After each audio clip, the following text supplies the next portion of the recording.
Hi all. Welcome to Commerce Crackers.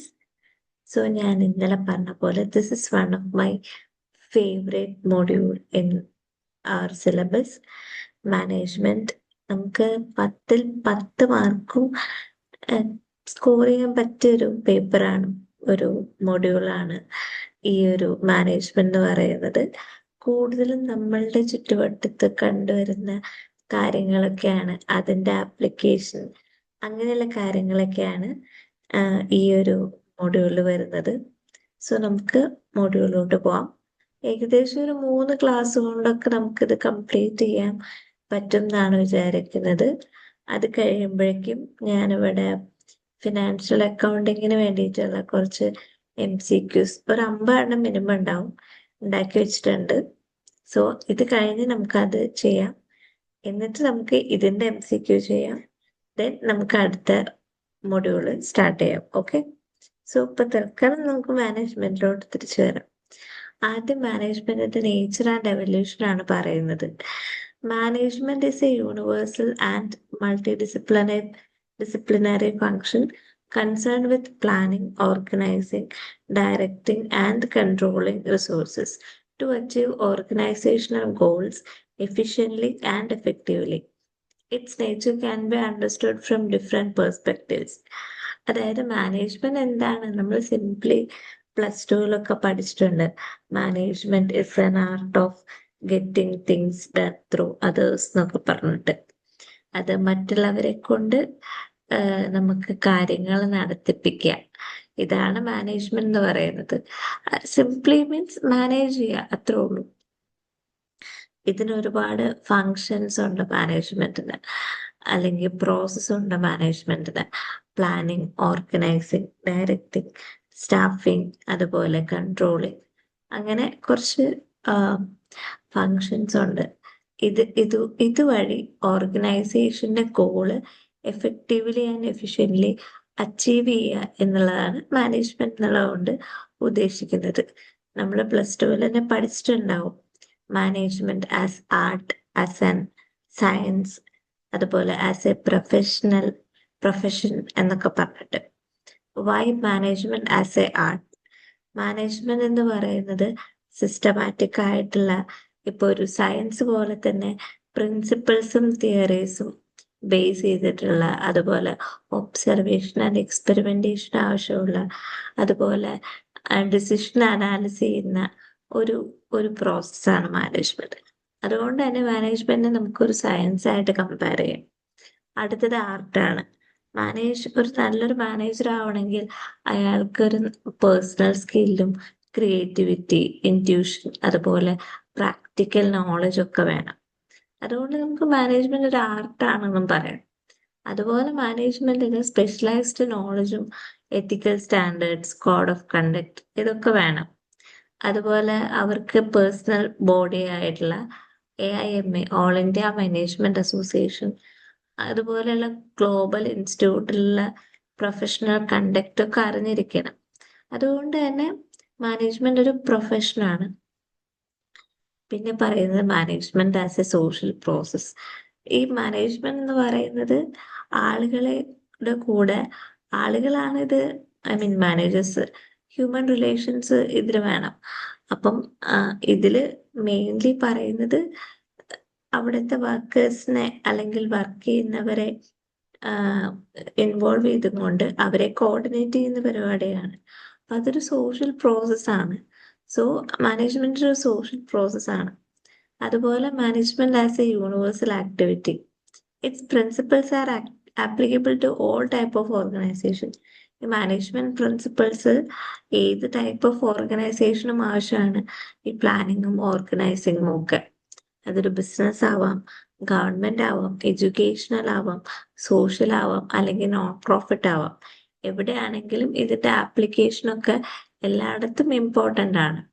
അതുപോലെ management എന്ന് പറയുന്നത് ഗോൾ ഓറിയന്റഡ് ആണ്. നമ്മളൊരു കാര്യം ഒരു ഓർഗനൈസേഷൻ്റെ ഒരു ഓർഗനൈസേഷണൽ ഗോളിന് വേണ്ടിയിട്ടാണ് നമ്മൾ ഈ മാനേജ്മെന്റ് ചെയ്യുന്നത്. അതുപോലെ ഡൈനാമിക് ആണ്, കണ്ടിന്യൂസ് പ്രോസസ്സാണ്. മാനേജ്മെന്റ് കാലം മാറുന്നതിനനുസരിച്ച് ആ ഒരു ബിസിനസ് എൻവയോൺമെന്റ് മാറിക്കൊണ്ടിരിക്കും. അതുകൊണ്ട് തന്നെ മാനേജ്മെന്റും അതിനനുസരിച്ച് മാറും. അതുപോലെ ഇത് കണ്ടിന്യൂസ് ആണ്. ആ ബിസിനസ് എത്രത്തോളം ഉണ്ടോ അത്രത്തോളം ഈ ഒരു മാനേജ്മെന്റ് ഉണ്ടായിരിക്കും. ഇനി എവല്യൂഷൻ ഓഫ് മാനേജ്മെന്റ് ആണ്. മാനേജ്മെന്റ് എന്ന് പറയുന്നത് വളരെ പണ്ട് കാലം തൊട്ടേ ഉള്ളൊരു പരിപാടിയാണ്. പക്ഷെ അത് ഡെവലപ്പ് ചെയ്ത് ഡിസിപ്ലിൻ ഒക്കെ സെറ്റ് ചെയ്ത് ഒരു 19th to 20th സെഞ്ചുറീസിലാണ്. ഇതിന് പല പല സ്റ്റേജിലൂടെയാണ് ഇത് മാറിയിട്ടുള്ളത്. ആദ്യത്തെയാണ് ക്ലാസിക്കൽ അപ്രോച്ച് എന്ന് പറയുന്നത്. ഇത് ഫോക്കസ് ചെയ്തിരിക്കുന്നത് എഫിഷ്യൻസി, അതുപോലെ പ്രൊഡക്ടിവിറ്റി, അതുപോലെ more of A formal structure ആണ് ക്ലാസിക്കൽ അപ്രോച്ചിൽ. ക്ലാസിക്കൽ അപ്രോച്ചിൽ തന്നെ സയന്റിഫിക് മാനേജ്മെന്റ്, അഡ്മിനിസ്ട്രേറ്റീവ് മാനേജ്മെന്റ്, അതുപോലെ ബ്യൂറോക്രാറ്റിക് മാനേജ്മെന്റ്, ഈ 3 കാര്യങ്ങളാണുള്ളത്. ഇതിൽ നമുക്ക് കൂടുതൽ പഠിക്കാനുള്ളത് ഈ അഡ്മിനിസ്ട്രേറ്റീവ് മാനേജ്മെന്റിനെ കുറിച്ചും സയന്റിഫിക് മാനേജ്മെന്റിനെ കുറിച്ചുമാണ്. പക്ഷെ ഇത് 3ഉം ആരുടെ സംഭാവനകളാണ് എന്നുള്ളത് പഠിച്ചു വെക്കണം. ഇതൊക്കെ പ്ലസ് ടുവിൽ ഉണ്ടായിരുന്നതാണ്, പ്ലസ് ടുവിലെ പഠിക്കാനുള്ള, ബട്ട് സ്റ്റിൽ നമുക്ക് പഠിച്ചു വെക്കണം.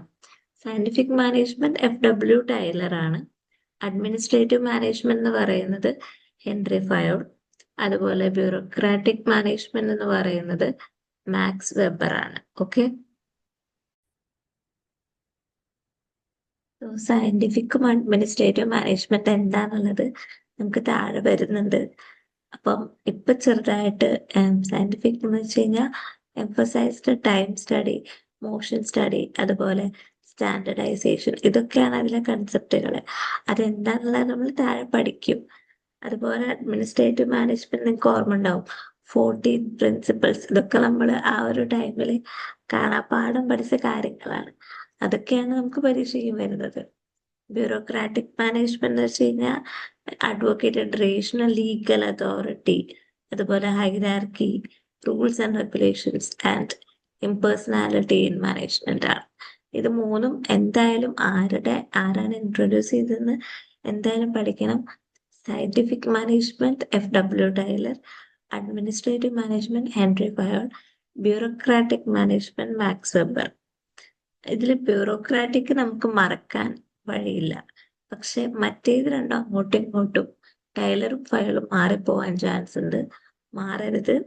14 principles, administrative management Henri Fayol, അത് മാത്രം ഓർത്തു വെച്ചാൽ മതി. ഓക്കെ, മറ്റേതാണ് മൈൻഡിൽ പറഞ്ഞോളൂ. ഇനി നിയോ ക്ലാസിക്കൽ അപ്രോച്ച് ആണ്.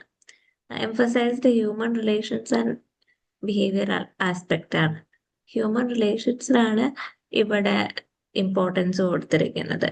അതിലാണ് Elton Mayo and Hawthorne studies highlighted the importance of informal groups, motivation, morale, and leadership in productivity. ഇത് കൂടുതലും അത് എന്താ പറയാ, മനുഷ്യന്മാരെ കേന്ദ്രീകരിച്ചിട്ടാണ് ഇൻഫോർമൽ ഗ്രൂപ്പ്സ് ഫോം ചെയ്യാം ഈ ഒരു ഫേമിൽ. അപ്പൊ അങ്ങനെ ഗ്രൂപ്പ് ഫോം ചെയ്യുമ്പോൾ ചിലപ്പോൾ ആ ഒരു ഗ്രൂപ്പിന്റെ ഉള്ളിൽ വർക്ക് എങ്ങനെയാന്ന് വെച്ച് കഴിഞ്ഞാൽ അവരുടെ ഒരു കണക്ഷൻ കാരണം, അവരുടെ ഒരു പരസ്പരമുള്ള സപ്പോർട്ടും മോട്ടിവേഷനും കാരണം ചിലപ്പോൾ ഹൈ പ്രൊഡക്ടിവിറ്റി ഒക്കെ ഉണ്ടാവാൻ ചാൻസ് ഉണ്ട്. ഇതിപ്പോ നേരെ തിരിച്ചും വരാം. ചിലപ്പോ ഇപ്പോ ഇൻഫോർമൽ ഗ്രൂപ്പ് ആണെങ്കിൽ ചിലപ്പോൾ ഒരു വർത്തമാനം പറഞ്ഞുകൊണ്ടേയിരിക്കുക, പക്ഷെ ഇവിടെ പോസിറ്റീവ് വേയിലാണ് പറയുന്നത്. Focus shifted from machines and structures to people, communication and team work.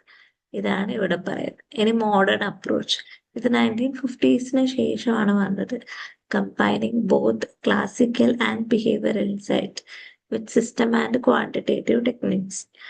അതുപോലെ system approach, organisation viewed as an open system interacting with environment, emphasized interdependent subsystem like production, finance, market.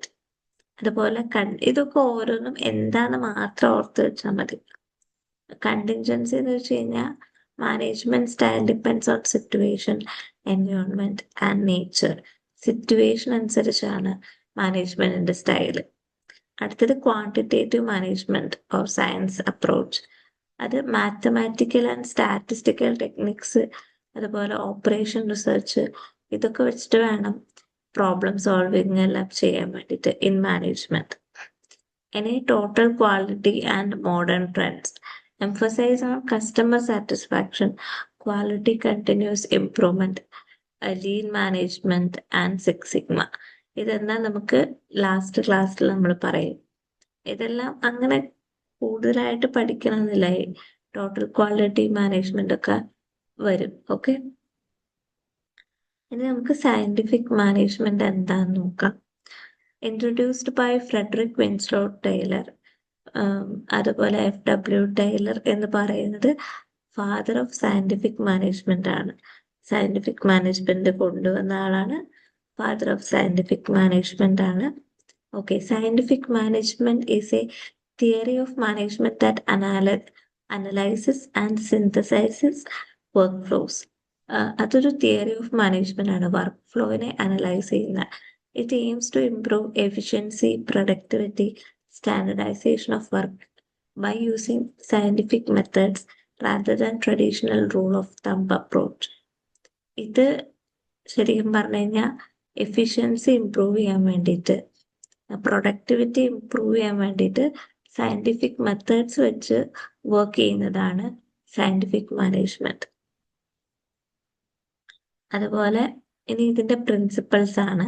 4 പ്രിൻസിപ്പിളാണ് scientific മാനേജ്മെന്റിനുള്ളത്. ആദ്യത്തെയാണ് science not rule of thumb. അതായത് നമ്മൾ guess work traditional ആയിട്ട് ചെയ്യുന്ന ഒരു രീതി ഉണ്ടാവും ഓരോ വർക്കിനും. അത് മാറ്റിയിട്ട്, ചിലപ്പോൾ അത് തന്നെ ആയിരിക്കില്ല ബെസ്റ്റ് വേ, അത് മാറ്റിയിട്ട് ഇൻസ്റ്റെഡ് ഓഫ് ആ ഒരു traditional work, manager should find the most efficient way and standardise it. ഇപ്പൊ പലർക്കും പല രീതിയായിരിക്കും. ഇപ്പം എന്താ ഒരു എക്സാമ്പിൾ പറയാ, ഇപ്പൊ നമ്മളിപ്പം ഒരു വർക്ക് ചെയ്യാനായിട്ട് പലരും പല രീതിക്കാവും ചെയ്യാം. ഇപ്പോ നമ്മളിപ്പോ യൂട്യൂബിൽ ക്ലാസ് ഇടുന്ന വിചാരിക്കാം. ഇപ്പൊ പലരും പല രീതിയായിരിക്കും. ചിലര് എന്താ പറയാ പാർട്ടായിട്ട് വീഡിയോ ഇടുന്നവരുണ്ട്. ചിലർ ഒറ്റ മൊഡ്യൂള് ഒറ്റ വീഡിയോ കൊണ്ട് ഒരു 4 മണിക്കൂറൊക്കെ എടുത്ത് തീർക്കുന്നവരുണ്ട്. ചിലര് ഒരു മൊഡ്യൂളിന്റെ ഒരു പാർട്ട് ഇട്ടിട്ട് പിന്നത്തെ മൊഡ്യൂളിന്റെ വേറൊരു മൊഡ്യൂളിന്റെ ഒരു പാർട്ട് ഇടുന്നവരുണ്ട്. അപ്പം ഞാനിപ്പോൾ ചെയ്യുന്ന എങ്ങനെയാ, ഒരു മൊഡ്യൂൾ തീർത്തിട്ട് അടുത്ത മൊഡ്യൂളിലോട്ട് പോവാണ്. അപ്പൊ അങ്ങനെ ചെയ്യുന്നവരുണ്ട്. ഇൻസ്റ്റെഡ് ഓഫ് അങ്ങനെ ചെയ്യാതെ ഇതിന് ഏറ്റവും എഫിഷ്യന്റ് വേ എന്താണെന്ന് നോക്കുക. ആ എഫിഷ്യന്റ് വേ എല്ലാവരും അത് ഫോളോ ചെയ്യുക, അത് സ്റ്റാൻഡർഡൈസ് ചെയ്യുക. ഇതിനെയാണ് science not rule of thumb എന്ന് പറയുന്നത്. ഓക്കെ, അടുത്തതാണ് ഹാർമണി നോട്ട് ഡിസ്കോർഡ്. അതായത് maintain good relation between management and workers. ഒരു ഹാർമണി ഉണ്ടായിരിക്കുക, മാനേജ്മെന്റും വർക്കേഴ്സും തമ്മിലൊരു ഹാർമണി ഉണ്ടായിരിക്കുക. കോൺഫ്ലിക്റ്റ് അവോയ്ഡ് ചെയ്യുക. കാരണം കോൺഫ്ലിക്റ്റ് ഉണ്ടായ അവിടെ ഈഗോ ക്ലാഷസ് ഉണ്ടാവും. അങ്ങനെ ഉണ്ടായിക്കഴിഞ്ഞാൽ അത് നമ്മുടെ പ്രൊഡക്ടിവിറ്റീനെ ബാധിക്കും. പ്രൊഡക്ടിവിറ്റീനെ ബാധിച്ചത് ഓർഗനൈസേഷണൽ ഒബ്ജക്റ്റീവിനെ, ഗോളിനെ ബാധിക്കും. അടുത്താണ് കോപ്പറേഷൻ നോട്ട് ഇൻഡിവിജ്വലിസം. അതായത് ടീം വർക്ക് എൻകറേജ് ചെയ്യുക.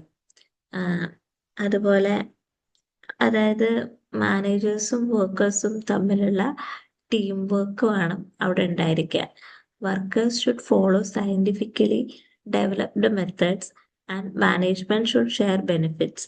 അതായത് വർക്കേഴ്സ് സയന്റിഫിക്കലി ഷെയർഡ് മെത്തേഡ്സ് വേണം ഫോളോ ചെയ്യാനായിട്ട്. And manager should share benefits. മാനേജേഴ്സിനും ബെനിഫിറ്റ്സ് അതിൻ്റെ ഷെയർ ചെയ്യണം. അതുപോലെ ഡെവലപ്മെന്റ് ഓഫ് ഈച്ച് വർക്കർ. ഓരോ വർക്കറിനും പ്രോപ്പർ ആയിട്ടുള്ള ട്രെയിനിങ് കൊടുക്കണം. അതുപോലെ പ്ലേസ്മെന്റ്, വർക്കിനുള്ള പ്ലേസ്മെന്റ് കൊടുക്കണം. അതുപോലെ right person for the right job എന്ന് പറയും. അത് ആ ഒരു കറക്റ്റ് ആളിനെ കറക്റ്റ് ജോലിക്ക് ഇട്ട് കഴിഞ്ഞാൽ അത് എഫിഷ്യൻസി ഇംപ്രൂവ് ചെയ്യും, ഓഫ് കോഴ്സ്, അല്ലെ? ഇത്രയാണ് 4 ടൈലറിന്റെ പ്രിൻസിപ്പിള്. ഇനി സയന്റിഫിക് മാനേജ്മെന്റിന് കുറച്ച് ടെക്നിക്സ് ഉണ്ട്. അതാണ് പറയുന്നത്. ഒന്നാമത്തെ ടൈം സ്റ്റഡി. അതായത് finding standard time required to complete each job. ഓരോ ജോലിക്കും ഒരു സ്റ്റാൻഡേർഡ് ആയിട്ടുള്ള ടൈം ഫിക്സ് ചെയ്യുക. അപ്പൊ പിന്നെ എല്ലാവർക്കും ആ ഒരു ടൈമിന്റെ ഉള്ളിൽ തീർക്കുക, എന്താ പറയാ, ഇപ്പൊ ആ ഇപ്പം നമ്മളെല്ലാവരും ഇപ്പോ നമുക്ക് ഈ ഒരു ക്ലാസ്സിന്റെ തന്നെ പറയാം. ഞാനിപ്പോ ഒരു യൂട്യൂബ് ചാനൽ തുടങ്ങാണ്. എന്റെ അണ്ടറിൽ കുറെ ടീച്ചേഴ്സ് വർക്ക് ചെയ്യുന്നുണ്ട്. ഞാൻ ഓരോരുത്തർക്കും ഓരോ, ഇതിപ്പോ ഞാൻ ഒറ്റയ്ക്കാണ് എല്ലാം ചെയ്യുന്നത്, പക്ഷെ ഞാൻ ഓരോരുത്തർക്കും ഓരോ സബ്ജക്റ്റ് കൊടുക്കുകയാണ്. എന്നിട്ട് പറയാണ് ഇത്ര ദിവസത്തിനുള്ളിൽ ഈ സബ്ജക്റ്റ് തീർക്കണം, വീഡിയോ അപ്ലോഡ് ചെയ്യണം എന്നൊക്കെ പറയാണ്. അതേപോലെ ഒരു സ്റ്റാൻഡേർഡ് ടൈം ഓരോ വർക്കിനും കൊടുക്കാണ്. ഓരോ മൊഡ്യൂളിന് നമ്മളിപ്പം ഇത്ര ദിവസം എന്ന് പറഞ്ഞ് കൊടുക്കണ പോലെ ഓരോ വർക്കിനും ഇപ്പൊ ഞാൻ വർക്ക് ചെയ്യുന്ന ഒരാളാണ്. എൻ്റെ അവിടെ ഈ ഒരു ടൈം സ്റ്റഡിയാണ് ഫോളോ ചെയ്യുന്നത്. അങ്ങനെ ഫോളോ ചെയ്ത് കഴിഞ്ഞാൽ അപ്പം ആ ഒരു ഡേ എൻഡിൽ എല്ലാവർക്കും അവരുടെ എഫിഷ്യൻസി കണ്ടുപിടിക്കാൻ എളുപ്പമാണ്. ചിലർ ആ ഒരു ടൈമിന്റെ മുന്നേ തീർക്കുന്നവരുണ്ടാവാം, ചിലര് ആ ടൈമും കഴിഞ്ഞിട്ടും ഇരുന്ന് വർക്ക് ചെയ്യുന്നവരുണ്ടാവാം. ഇപ്പം ഞാനൊക്കെ ആ ടൈമിന് മുന്നേ തീർക്കുന്ന ഒരാളാണ്. എന്നെ കുറിച്ച് പൊക്കി പറയാലോ, പക്ഷെ അങ്ങനെയാണ് ഞാൻ ശീലിച്ചിരിക്കുന്നത്. അടുത്തതാണ് motion study, eliminating unnecessary movement to save time and effort. അതിപ്പോ ഒരു കമ്പനിയിൽ ഇപ്പൊ ഒരു മെഷീൻ ഇരിക്കുന്നുണ്ട്, അതിന്റെ ഒരു അൺനെസസറി മൂവ്മെന്റ് എലിമിനേറ്റ് ചെയ്യുക എന്ന് പറയും. അതിന് കറക്റ്റ് സ്ഥലത്ത് ഓരോ സാധനങ്ങളും പ്ലേസ് ചെയ്യുക. അപ്പോൾ അത് കാരണം നമുക്ക് ടൈമും എഫേർട്ടും സേവ് ചെയ്യാൻ പറ്റും. അതുപോലെ വർക്ക് സ്റ്റഡി, നമ്മൾ ചെയ്യുന്ന ജോലി, മെത്തേഡ്സ്, പ്രോസസ് എല്ലാം അനലൈസ് ചെയ്യുക. അതുപോലെ standardisation of tool and work, same tool, equipment, അതുപോലെ സെയിം മെത്തേഡ്, ഒരു യൂണിഫോമിറ്റി ഉണ്ടായിരിക്കണം. അതുപോലെ ഡിഫറൻഷ്യൽ പീസ് റേറ്റ് സിസ്റ്റം, അതായത് workers are paid according to efficiency. Workers ചെയ്യുന്ന ജോലി, ഇപ്പോൾ ഒരു കമ്പനിയിൽ, ഒരു ഫാക്ടറിയിൽ പേന ഉണ്ടാക്കാൻ വിചാരിക്കാം. ഒരു പേന ഉണ്ടാക്കാൻ വർക്കറിന് 2 രൂപ കിട്ടും ഒരു പേന ഉണ്ടാക്കിയ. അപ്പം ചില വർക്കേഴ്സ് 100 പേന ഉണ്ടാക്കും, ചിലര് 50 പേന ഉണ്ടാക്കുള്ളൂ. അപ്പോൾ 100 പേന ഉണ്ടാക്കിയ ആൾക്ക് 2 രൂപ വെച്ചിട്ട് 200 രൂപ കിട്ടും. 50 പേന ഉണ്ടാക്കിയ ആൾക്ക് 100 രൂപ കിട്ടും. അപ്പോൾ അത് കാരണം അങ്ങനെ പൈസ ഓരോ പ്രോഡക്റ്റിനും ഉണ്ടാക്കുന്ന സാധനത്തിനനുസരിച്ച് പൈസ കിട്ടുമ്പോൾ അവിടെ കൂടുതൽ പൈസ കിട്ടാൻ വേണ്ടി ആൾക്കാർ മാക്സിമം എഫേർട്ട് ഇടും. അപ്പൊ പ്രൊഡക്ടിവിറ്റി കൂടും. അത് പ്രൊഡക്ടിവിറ്റി കൂടുന്നത് എന്തുകൊണ്ടാണ്? പൈസ വേജ് കൂടുന്നതുകൊണ്ടാണ്. So differential piece rate system. അടുത്തതാണ് functional foremanship, dividing supervisory work into different specialised foreman roles. അതായത് സൂപ്പർവൈസറി വർക്കുകൾ സ്പെഷ്യലൈസ്ഡ് ഫോർമൻ റോൾസിന് ഡിവൈഡ് ചെയ്ത് കൊടുക്കുക. ഇതാണ് സയന്റിഫിക് മാനേജ്മെന്റ് എന്ന് പറയുന്നത്. എനിക്ക് തോന്നുന്നു ഇത്ര വീഡിയോ ഇത്ര മതി. അടുത്തത് അഡ്മിനിസ്ട്രേറ്റീവ് മാനേജ്മെന്റ് ഉണ്ട്.